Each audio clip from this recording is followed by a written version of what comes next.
Africa का सबसे iconic landscape savanna.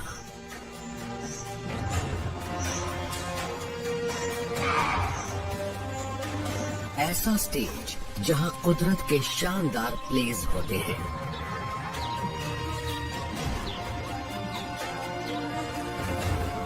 ये जगह बिग 5 के लिए जानी जाती है, पर यहाँ कुछ ऐसे जीव भी रहते हैं जिन्हें पहचानना हमारे लिए मुश्किल है। शिकारी से शिकार तक इकोसिस्टम का ऐसा साइकिल जहाँ छोटे से बड़े जीव तक एनर्जी फ्लो होती रहती है।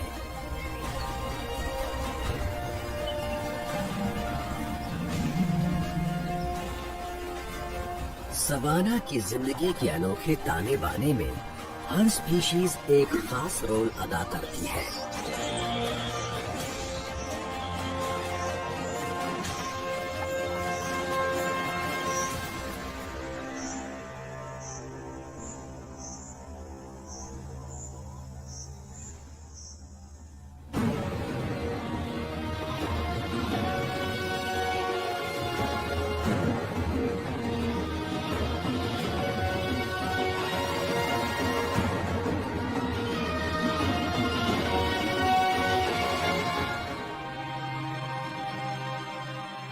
सवाना 3 करोड़ स्क्वायर किलोमीटर पर और 27 अफ्रीकन देशों पर फैला हुआ है।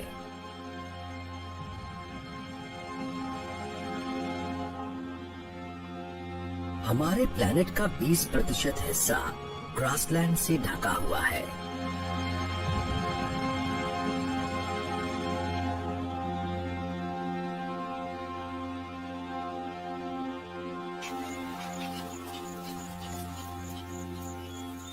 हैरानी की बात यह है कि सवाना में और कुछ नहीं बल्कि सीधी सादी घास ही उगती है। साउथ अफ्रीका के सवाना में घास की कई किस्में पाई जाती हैं। कई नाजुक पौधे जो पूरे इकोसिस्टम का पेट भरते हैं।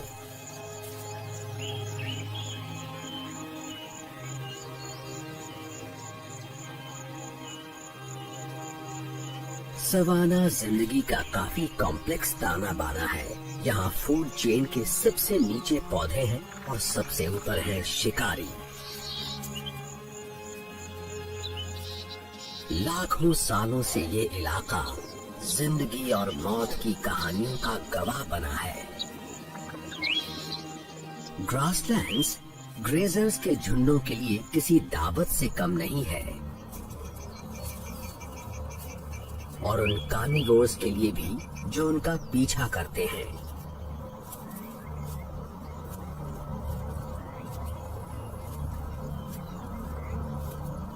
शेर सवाना के सबसे जबरदस्त शिकारी हैं।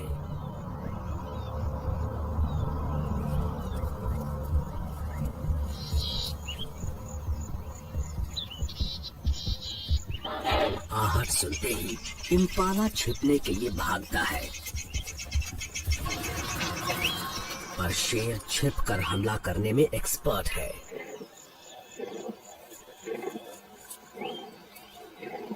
शेरनी की साथी भी उसकी खुशी में शामिल है। ये मिलीजुली कामयाबी है। ज्यादातर शिकारों में इन्हें खाली हाथ ही लौटना पड़ता है। प्राइड शिकार को देखकर फूला नहीं समाया। इस शिकार से इनके पूरे परिवार का पेट भरेगा, जिसमें बढ़ते बच्चे भी शामिल हैं, और इससे कई दिनों तक इनकी भूख शांत हो जाएगी। ऐसे ही हादसों की वजह से सवाना की फूड चेन की एनर्जी आगे बढ़ती रहती है। हर्बीवोर्स पौधों को खाते हैं और कार्निवोर्स हर्बीवोर्स को खाते हैं, यानी एक तरह से वो भी पौधे खाते हैं। सवाना नाम सुनते ही हमारे दिमाग में घास के खुले मैदान का नजारा उभरता है।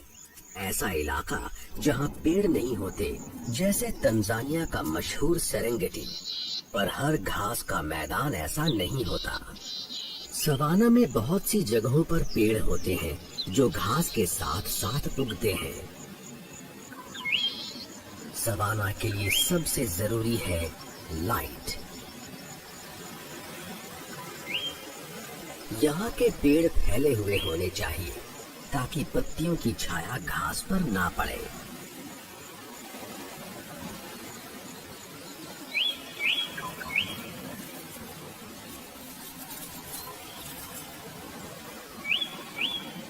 बाकी की जरूरी चीजें हैं साल भर की गर्मी और गर्मियों के मौसम में टेम्परेचर का और बढ़ जाना, और साथ में गर्मियों की बारिश।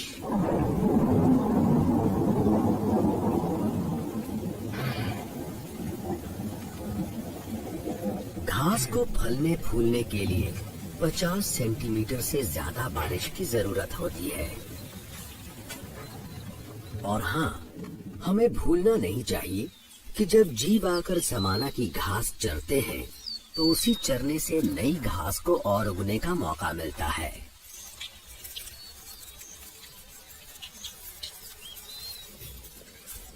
इस इकोसिस्टम में मौजूद सारे जीवों का पेट भरने के लिए सबसे पहला कदम है सूरज की एनर्जी का सही इस्तेमाल। पर जीव यहाँ सिर्फ खाने नहीं आते, ये एक सेफ जगह भी है जहाँ जीवों को शेल्टर मिलता है।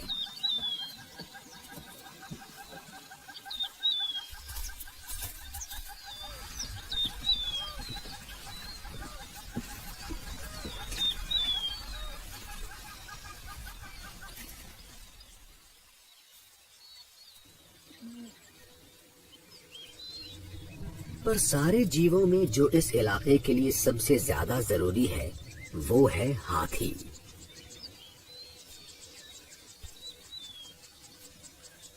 इनके खाने की आदतों से ये इलाका घास का खुला मैदान बना रहता है, नहीं तो बहुत जल्दी ये जंगल बन जाता।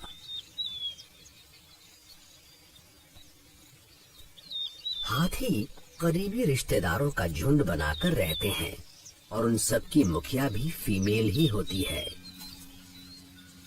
वो इस इलाके का चप्पा चप्पा जानती है और खाने की सबसे जरूरी जगहों को भी पहचानती है।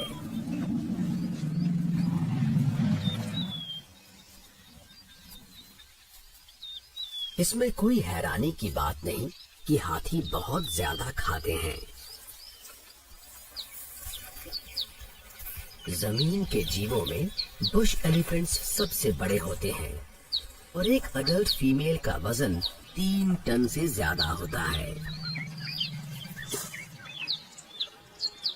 उसके पूरे शरीर को एनर्जी देने के लिए उसके वजन का 5% यानी रोज 150 किलो की घास और पेड़ पौधों की जरूरत होती है।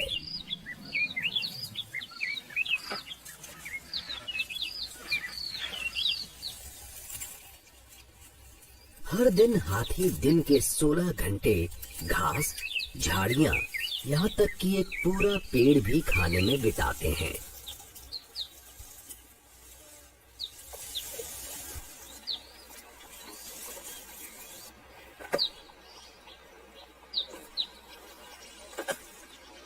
ऐसा लगता है कि झुंड जहाँ से गुजरता है वहाँ अपने पीछे बर्बादी का नजारा छोड़ जाता है।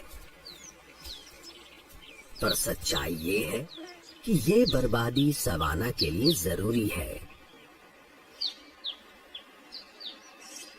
किसी इलाके में पेड़ गिराकर ये पेड़ों से होने वाली छांव को कम करते हैं, जिससे रोशनी नीचे की घास तक पहुंच पाती है और वो अच्छे से उग पाती है। गिरी हुई ब्रांचेस से नई घास को प्रोटेक्शन मिलता है, क्योंकि तब ग्रेजर्स उन तक पहुंच नहीं पाते।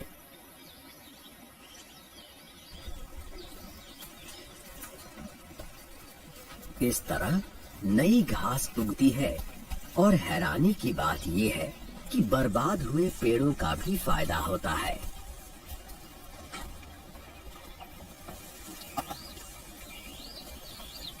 अकेशिया जैसी हार ना मानने वाली स्पीशीज ने फिर से उगकर अपनी बर्बादी का सामना करना सीख लिया है। अकेशिया का पौधा अपने बीजों को फैलाने के लिए भी हाथियों पर ही डिपेंड करता है। हाथियों का डाइजेशन कमजोर होता है, तो वो जो बीज खाते हैं वो कई बार बिना डैमेज हुए ऐसे ही निकल जाते हैं।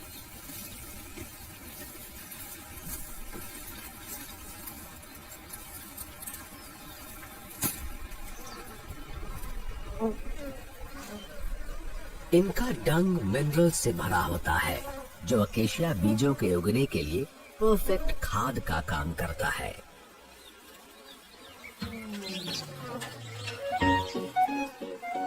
ये मिनरल्स बाकी जीवों को भी सहारा देते हैं।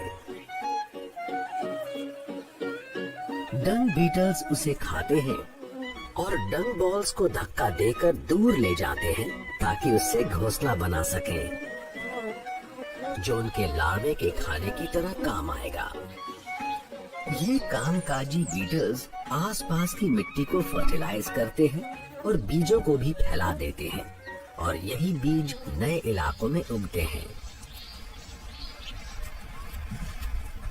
तो हाथी जो पौधे खाते हैं उन्हें उनके ही खाद से न्यूट्रिशन भी मिलता है और जीवन की एक दूसरे से जुड़ी कड़ियां आगे बढ़ती जाती हैं। एक बार परिवार का पेट भर जाए तो हेड फीमेल इन्हें खाने के लिए नए इलाकों में ले जाती है। इस इलाके को नया बनाने के लिए हाथी बहुत जरूरी होते हैं और फिर ये अलग अलग तरह के जीवों का घर बनता है। दुनिया में सबसे ज्यादा एंटीलोप अफ्रीका में ही पाए जाते हैं, जिसमें से ज्यादातर सवाना में रहते हैं। ब्लू विल्डरबीस्ट के बड़े हर्ड्स यहाँ इकट्ठा होते हैं और फास्फोरस और नाइट्रोजन से भरपूर घास चरते हैं। घास के खत्म हो जाने पर मजबूरी में विल्डरबीस्ट को आगे बढ़ना ही होगा। नए इलाकों की तलाश में कई बार ये दूसरे जीवों के झुंडों के साथ हो लेते हैं। शिकारियों से बचने के लिए विल्डरबीस्ट ग्रुप बनाकर रहते हैं और कई बार ये ज़ीब्रा जैसे ग्रेजर्स के साथ रहना पसंद करते हैं। हैरानी की बात ये है कि खाने की अलग अलग आदतें होने की वजह से इन स्पीशीज के बीज खाने को लेकर कोई मनमुटाव नहीं होता।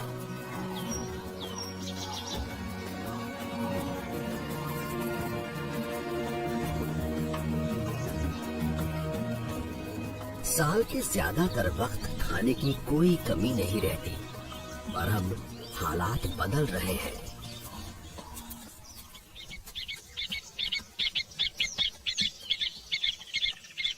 सूखे का अंत हो रहा है, जो सवाना में बहुत ही मुश्किल वक्त होता है।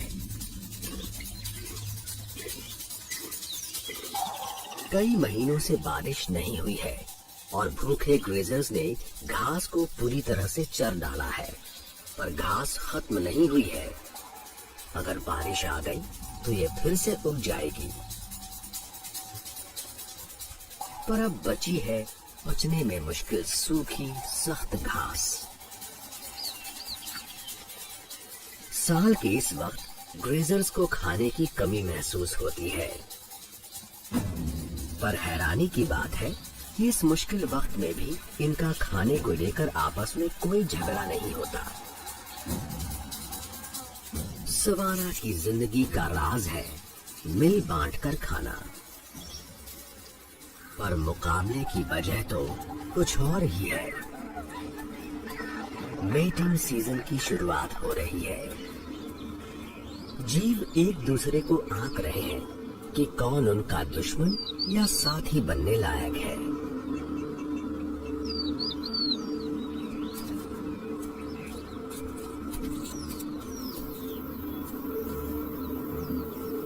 शिकारी कमजोर जीवों को चुन रहे हैं और स्कैवेंजर्स बचा खुचा पाने की उम्मीद में चक्कर लगा रहे हैं।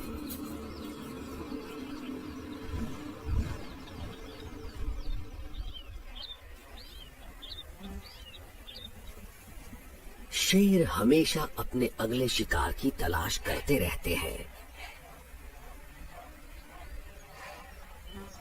इनके झुंड को प्राइड कहा जाता है जिसमें करीबी रिश्तेदार फीमेल्स और इलाके का सबसे ताकतवर शेर शामिल होता है। ये सच है कि शेर एक खतरनाक शिकारी है, पर असल में वो अपना ज्यादातर वक्त सोकर बिताते हैं। ज्यादातर यानी दिन के 20 घंटे। प्राइड का सारा काम रात के वक्त होता है, जब इनकी नाइट विजन इन्हें आसानी से शिकार करने में मदद करती है। आंख के नीचे की रिफ्लेक्टिव स्ट्रिप की वजह से शेर कम रोशनी में भी अच्छे से देख पाते हैं।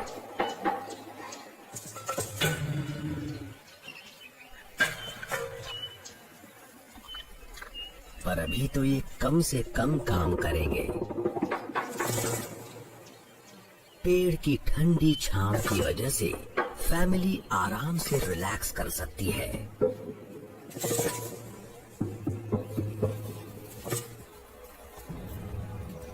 पर ये आराम ज्यादा देर के लिए नहीं है। सवाना के कार्निवोर्स में बहुत तगड़ा मुकाबला होता है। ये सब मांस खाते हैं और शिकार करना बहुत मुश्किल होता है।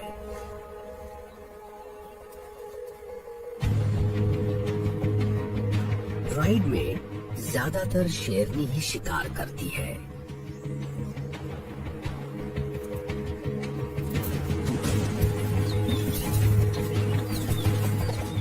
सब मिलकर शिकार करें, फिर भी कोई गारंटी नहीं कि शिकार करने में सफल हो जाएंगे।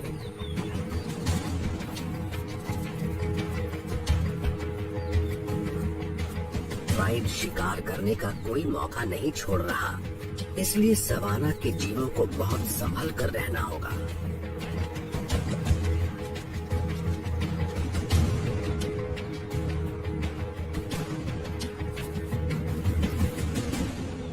पर राइनो को डरने की जरूरत नहीं है। सवाना के कई ग्रेजर्स की तरह ये भी घास के एक्सपर्ट हैं। इनके पास इंसाइजर्स नहीं है, तो ये छोटी घास खाने के लिए अपने ताकतवर फ्लैट लिप्स का इस्तेमाल करते हैं और अपने विशाल मोलर्स से उसे चबाते हैं। व्हाइट राइनो दुनिया की सबसे बड़ी राइनो स्पीशीज है, जिसमें मेल का वजन करीब 2200 किलो होता है।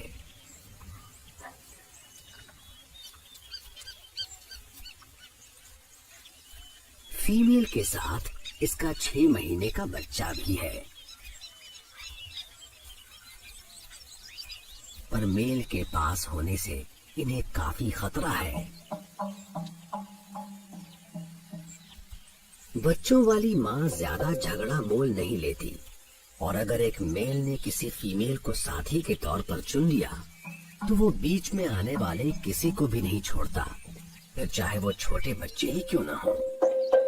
अजीब बात है कि माँ ने अपने बच्चे को विशाल मेल के पास जाने की इजाजत दे दी। ये अपने नुकीले सींग से एक ही झटके में बच्चे का काम तमाम कर सकता है।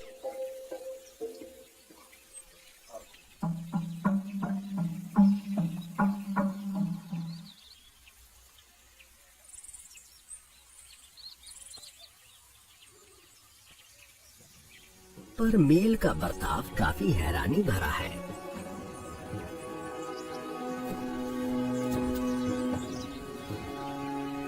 इसे छोटे बच्चे का अपने पास आना अच्छा लगा और इसने खेल ही खेल में उसे धक्का भी दिया।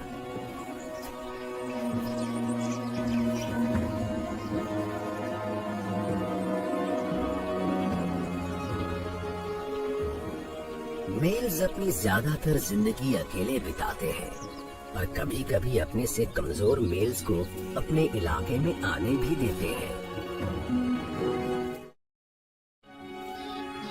इस खतरनाक एडवेंचर के बाद छोटा बच्चा अपनी माँ के पास चला जाता है। सवाना में इसके जिंदा बचने के लिए सबसे जरूरी इसकी माँ है, क्योंकि जिंदगी के पहले 2 सालों में वही तो इसे पूरी तरह सेफ रखेगी। हालांकि इसने ऊपर का खाना शुरू कर दिया है, पर फिर भी बच्चा 1 साल तक अपनी माँ का दूध पीता रहता है।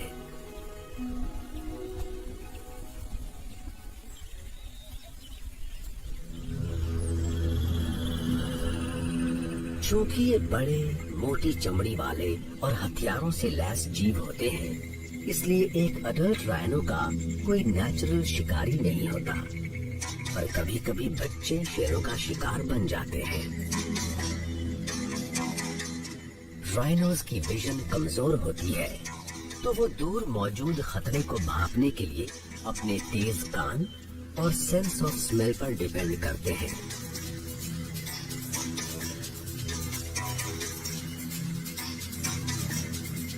माँ शेर को साफ साफ देख तो नहीं पा रही, पर वो उसे स्मेल जरूर कर सकती है। इसका बच्चा आसान शिकार बन सकता है, इसलिए ये कोई खतरा नहीं उठाएगी।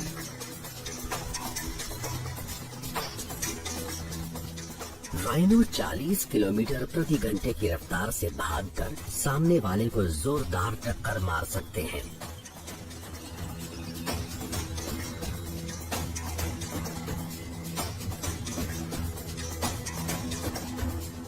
एक बड़ा मेल लायन भी फीमेल राइनो की ताकत के आगे कुछ नहीं है।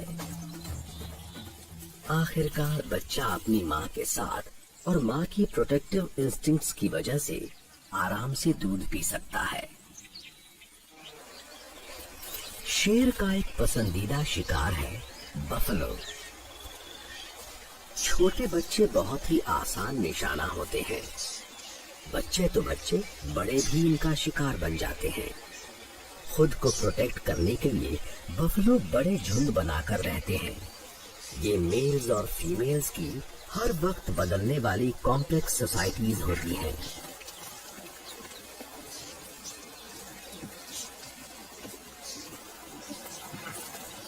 अगर पूरा झुंड या हर्ड एक हो जाए तो ये शेरों की पूरी प्राइड का सामना कर सकता है। पर हर्ड्स पर ऐसे जीव भी हमला करते हैं जो इनके खून के प्यासे होते हैं। पैरासाइट्स के झुंड इनकी चमड़ी से चिपककर खून पीते रहते हैं। इनके तेज नुकीले सींग इन कीड़ों के डंक से इन्हें नहीं बचा सकते। पर बफलो ने भी एक प्लान बना रखा है, जो है रेड बिल्ड ऑक्सपेकर्स के साथ मिलजुल कर रहना। ये मददगार पक्षी इनके शरीर पर से फ्लीज, टिक्स और स्वॉर्मिंग फ्लाइज को चुन चुन कर खा जाते हैं। परेशान करने वाले कीड़ों से पीछा छुड़ाने के लिए बफलो इन पर ही डिपेंड करते हैं, और ऑक्सपेकर को भी कभी ना खत्म होने वाली दावत मिलती रहती है। हर्ड जहां भी जाता है, ऑक्सपेकर इनके साथ हो लेते हैं।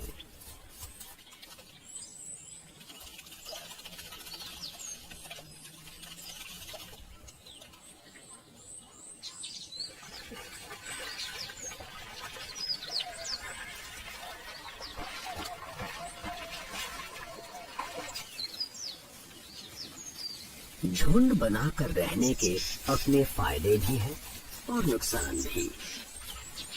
बफलो के लिए झुंड की जिंदगी का मतलब है खाने को बांटना।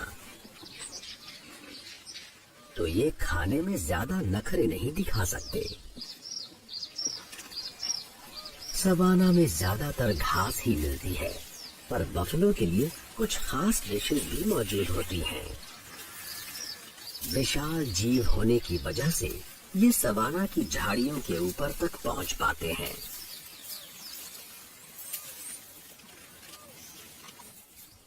सवाना का एक और एक्सपर्ट है दुनिया का सबसे बड़ा एंटीलोप, ईलैंड।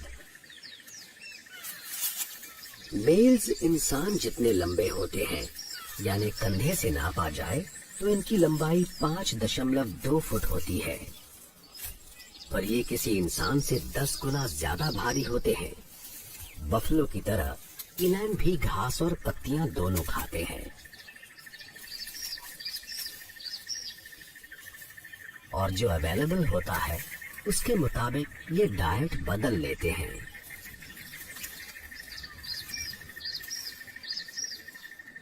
ईलन की खासियत है चलते वक्त क्लिक की आवाज करना। ये उसकी ताकत का सिग्नल है। मेल जितना बड़ा होगा, उसकी क्लिकिंग की आवाज उतनी जोरदार होगी।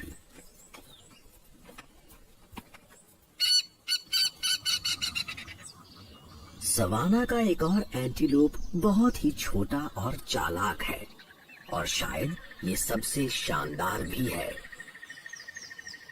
कुडू। ये छिपकर रहना पसंद करते हैं और कभी कभार ही खुले में दिखाई देते हैं।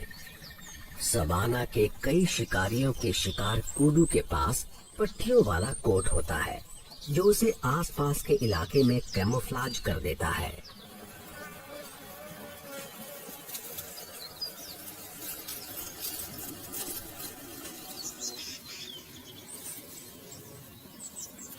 सारे रूमिनेंट जीवों की तरह इस फीमेल को भी अपने खाने को चू करना ही होगा।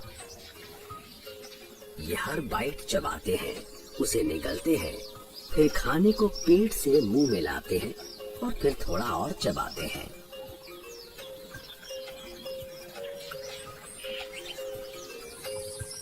दूसरी बार चबाते वक्त जीव के पेट के बैक्टीरिया पत्तियों में मौजूद सेलुलोज को ब्रेक करते हैं।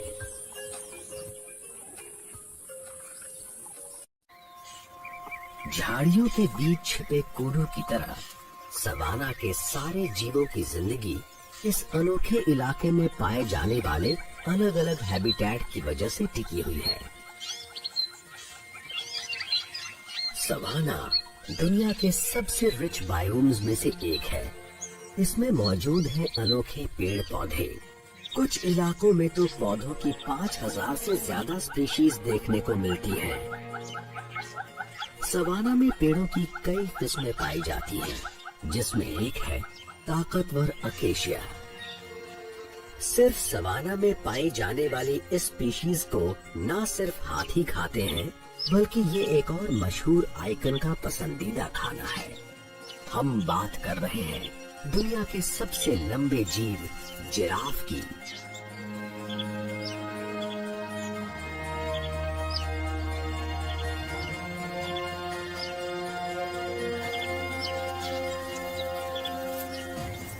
मेल जिराफ की लंबाई करीब 16 फुट होती है, जिससे वो पेड़ों के ऊपरी हिस्सों की पत्तियों तक पहुंच पाते हैं। लंबी टांगों की वजह से जिराफ का चलने का अंदाज बहुत अजीबोगरीब होता है। अपने बड़े डिनर प्लेट साइज्ड हूव्स की वजह से गिरने से बचने के लिए इनकी एक तरफ की दोनों टांगे एक साथ आगे बढ़ती हैं। कम एक्सेलरेशन होने के बावजूद 55 किलोमीटर प्रति घंटे की स्पीड से दौड़कर ये शेरों को पीछे छोड़ सकते हैं।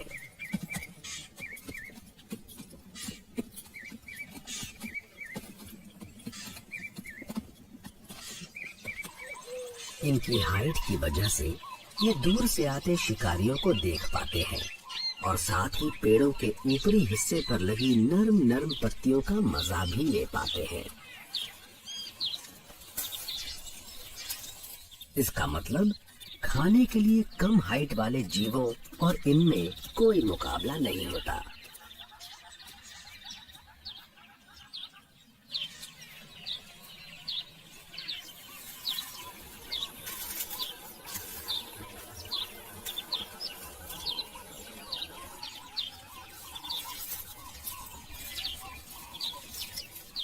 इन्हें फायदा सिर्फ अपनी लंबी गर्दन से ही नहीं मिलता। इनके पास एक फ्लेक्सिबल 45 सेंटीमीटर लंबी जबान है, जो उनकी पहुंच को और बढ़ा देती है। अकेशिया के कांटे भी इन्हें रोक नहीं पाते। फिर भी पेड़ पूरी तरह से जिराफ की दया पर नहीं होते। अकेशिया बहुत ही अमेजिंग तरीके से अपनी रक्षा करना जानता है।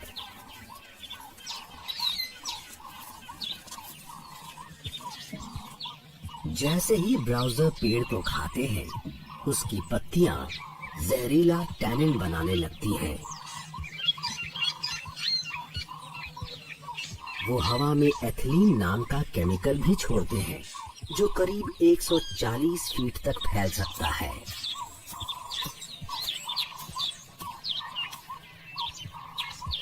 साइंटिस्ट्स ने ये पता लगा लिया है कि अकेशिया जिराफ से एक कदम आगे रहते हैं। जिस पेड़ को नुकसान हुआ है वो केमिकल्स छोड़ता है और आसपास के पेड़ उस केमिकल को पहचान कर अपने केमिकल डिफेंसेस को एक्टिवेट कर लेते हैं। कुछ ही मिनटों में इलाके के सारे पेड़ जहरीले हो जाते हैं।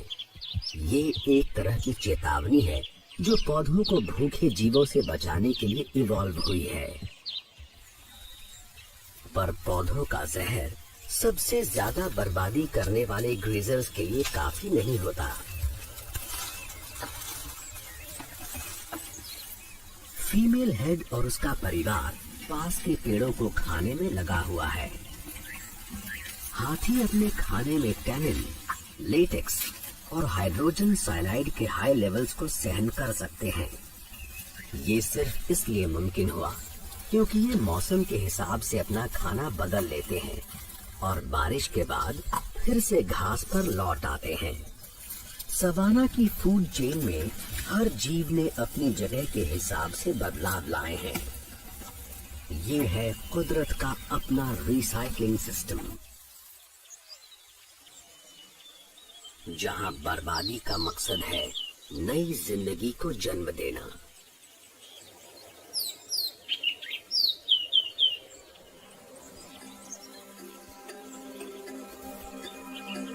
सूखे मौसम के अंत में सबके सर पर जुनून छाया हुआ है।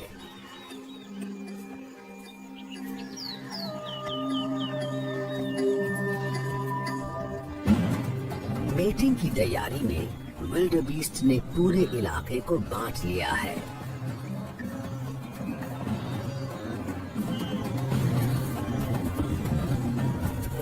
और फिर से वही सब शुरू हो चुका है। हर मेल अपनी छोटी सी जमीन को बचाने के लिए लड़ रहा है।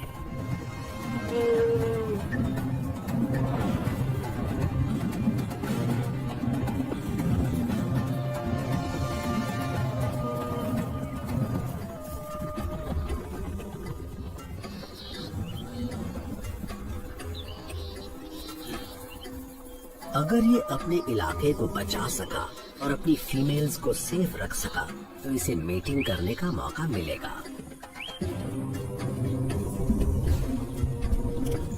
बफलो के झुंड में भी अपनी पोजीशन के लिए झगड़ा हो रहा है।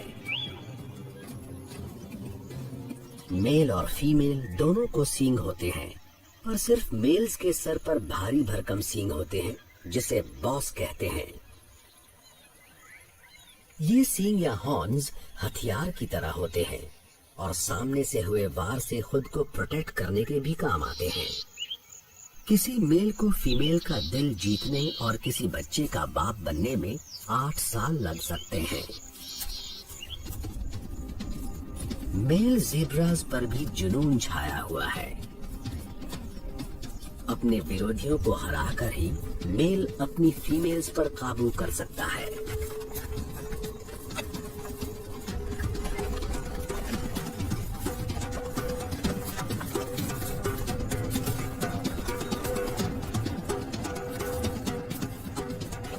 अगर कोई चैलेंजर ये लड़ाई जीत गया तो सारी फीमेल्स भी उसकी हो जाएंगी।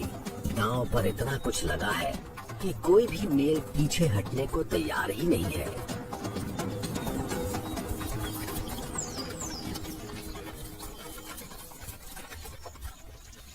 पर मार धाड़ से हमेशा बात नहीं बनती।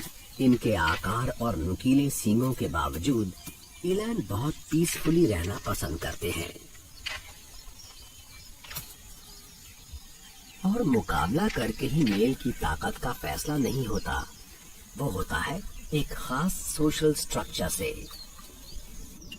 गर्दन के नीचे की मोटी चमड़ी यानी ड्यूलैप या थैले के साइज से लेकर इनके सींगों का साइज जैसी चीजें ये फैसला करती हैं कि फीमेल्स के दिल में कौन जगह लेगा।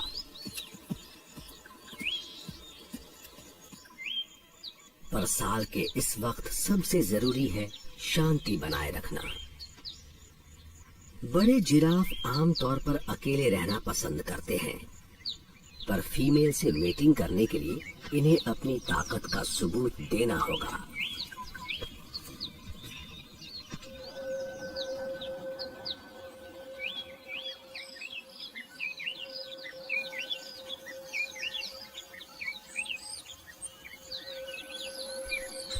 ये फैसला करने के लिए कि ज्यादा ताकतवर कौन है, इनके बीच होगा एक नेकिंग कॉन्टेस्ट।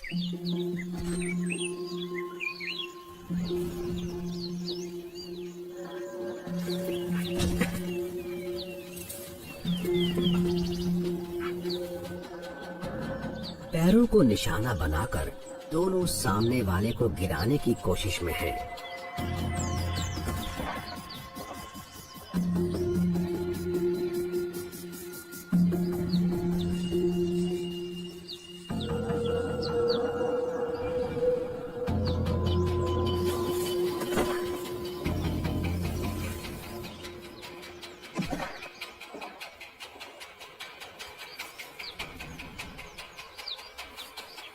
मेल की लंबी ताकतवर फ्लेक्सिबल गर्दन से जुड़ा 30 किलो का सर किसी बड़े हार्ड बॉल जैसा है।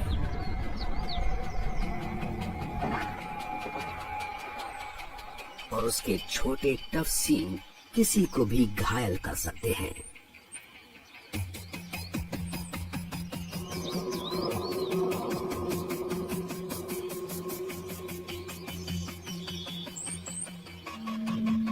जिराफ का मुकाबला आधे घंटे तक चल सकता है और इनसे ये काफी बुरी तरह घायल हो सकते हैं। कभी कभी इनके जबड़े और गर्दन टूट जाते हैं, पर इन झगड़ों में कभी कभार ही किसी की मौत होती है। लगता है हमें अपना विनर मिल गया है।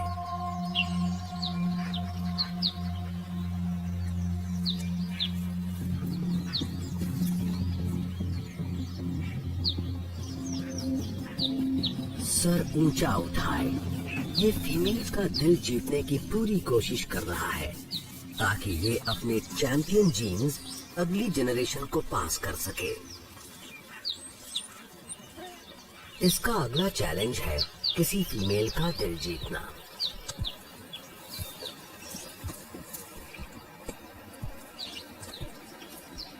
मेल जिराफ जैसे जैसे बड़े होते जाते हैं, उनका रंग गहरा होता जाता है। ये एक जवान मेल है और लगता है इसे ऐसी फीमेल मिल गई है जो इसकी साथी बन सकती है। पूंछ हिलाकर वो बता रही है कि उसे भी वो पसंद है, तो अब मीटिंग के मौके तगड़े हैं।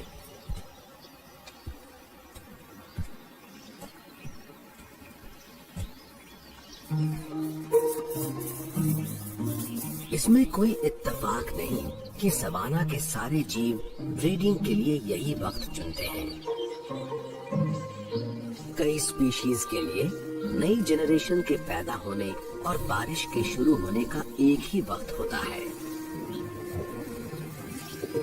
आने वाली बारिश से सवाना हरी हरी घास से भर जाएगा। वो खाना जो आने वाले नन्हे मेहमानों की भूख शांत करेगा। शिकारी जीव साल भर ब्रीड करते हैं ताकि वो ऐसे वक्त अपने बच्चों को पाल सके जब किसी चीज की कोई कमी नहीं होती। शेरों के ज्यादातर बच्चे तभी होते हैं जब आसपास शिकार की कमी नहीं होती।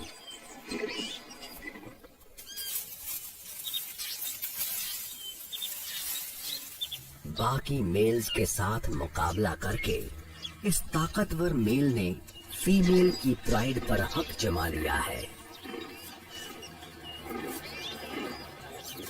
इलाके पर अपनी सेंट मार्किंग के जरिए ये अपने कंपेटिटर्स को वार्निंग भी दे रहा है।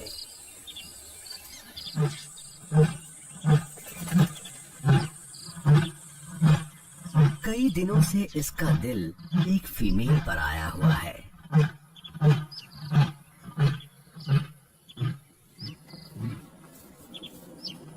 पिछले 48 घंटों से दोनों प्राइड से अलग होकर एक अकेली जगह पर आ गए हैं और ये लगातार हर 15 मिनट में मेट कर रहे हैं।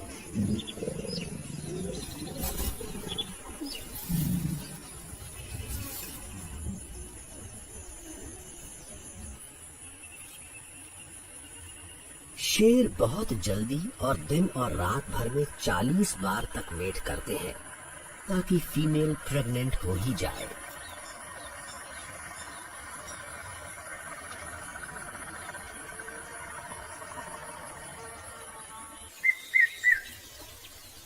बाद में फीमेल अपनी प्राइड के पास वापस लौट जाती है।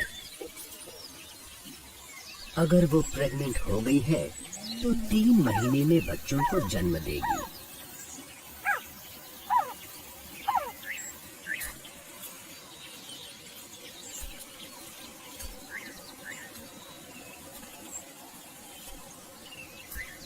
कई फीमेल्स के तो बच्चे हो चुके हैं और उन पेटुओं को पालना थकाने वाला काम है।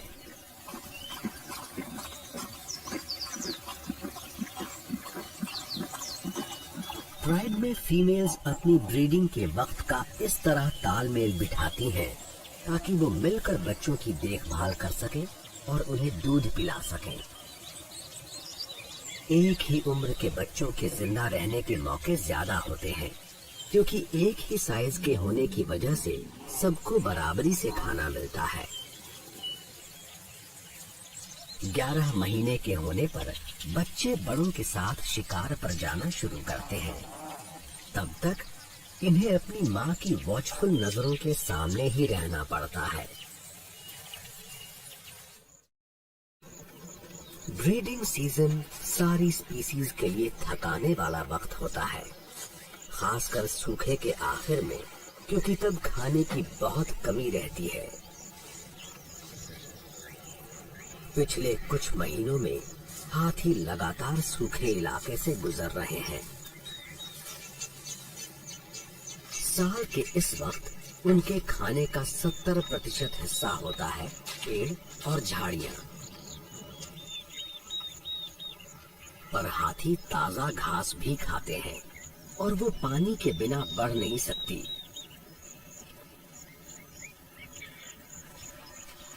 हर चीज अब सिर्फ बारिश का इंतजार कर रही है। हेड फीमेल ने हवा को सूंघा। हाथियों के सूंघने की शक्ति बहुत तेज होती है। इनके कान भी बहुत तेज होते हैं और ये दूर कड़कती बिजली जैसी लो फ्रीक्वेंसी की आवाजों को भी सुन लेते हैं। कहा जाता है ये सैकड़ों किलोमीटर दूर से भी आती बारिश को भांप लेते हैं।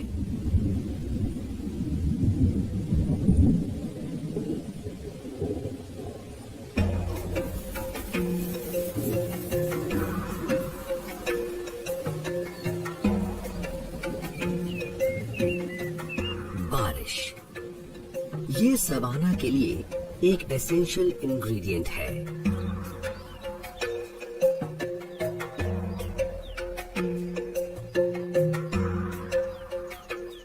कुछ ही दिनों में गीली जमीन से पहला बीज फूटकर बाहर निकलेगा। सवाना के जीवों के लिए ताजा खाना तैयार हो रहा है। अब हर जगह नई शक्लें दिखाई दे रही हैं।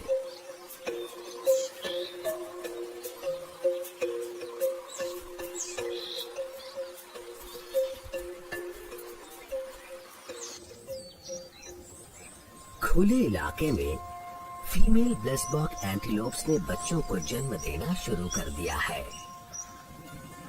ऊंचे आसमान से बेरोज ईगल ने नीचे की एक्टिविटी देख ली है। ईगल किसी बड़े एंटीलोप पर हमला नहीं कर पाएगा, पर अभी अभी पैदा हुए बच्चों को तो शिकार बना ही सकता है।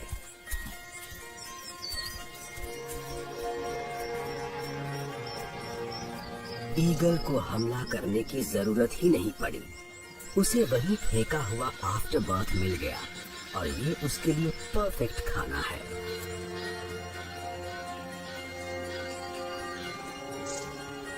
फेरोज ईगल्स की जोड़ियां जीवन भर साथ रहती हैं और इसकी साथी भी काफी भूखी है।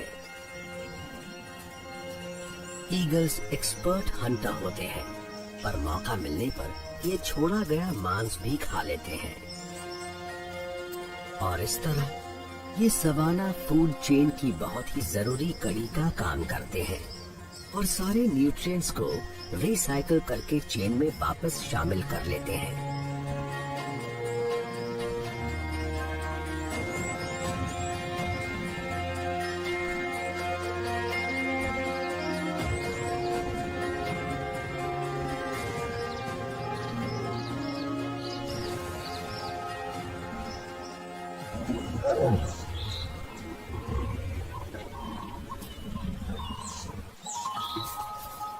शेरों की प्राइड में कुछ नए चेहरे दिख रहे हैं। एक फीमेल अपने 6 हफ्तों के बच्चों के साथ लौटी है। अभी तक ये बच्चे अपनी माँ के साथ अकेले डेन के अंदर थे, पर अब ये अपने पूरे परिवार से मिलने के लिए तैयार हैं।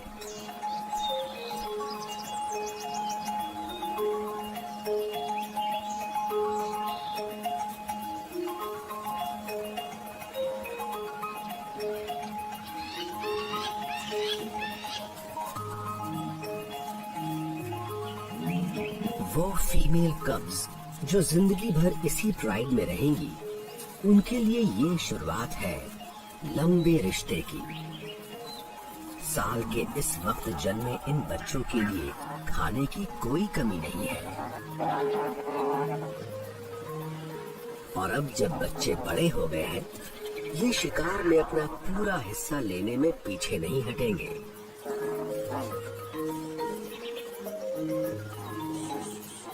कुछ वक्त में माँ बच्चों को शिकार करना सिखाएगी और ये भी कि सबसे ताकतवर शिकारी कैसे बना जाता है।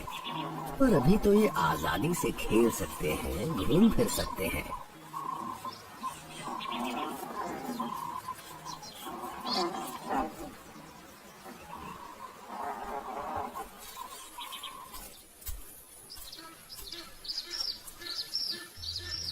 बारिश अपने साथ बहुत सारा पानी लाई है और सारे वाटर होल्स भर चुके हैं।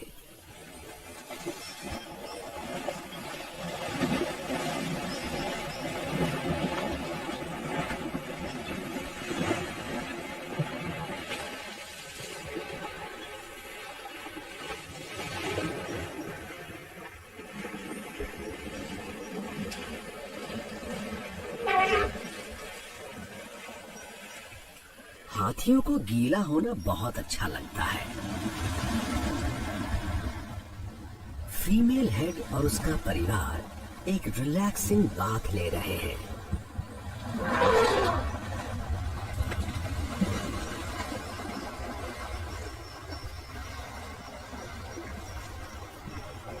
हाथी सूखे के दौरान भी पीने का पानी ढूंढने में एक्सपर्ट होते हैं और अगर ऐसी गहरी वाटर बॉडी मिल जाए जिसमें कूदा जा सके तो मजा आ जाता है।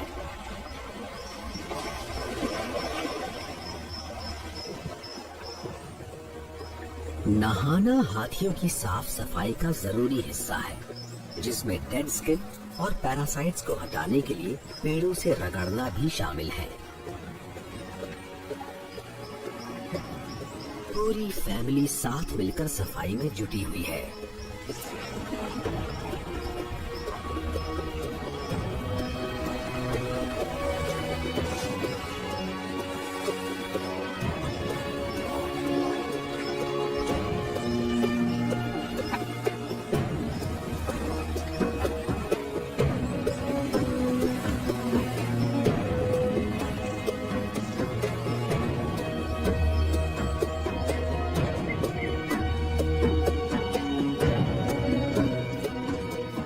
सवाना अफ्रीका के जंगलों के बीचों बीच है। यहाँ जानवरों और पौधों की किस्मत एक दूसरे से जुड़ी हुई है, एक ऐसे कभी न खत्म होने वाले साइकिल में जो अपने साथ बदलाव और नया जीवन लेकर आता है।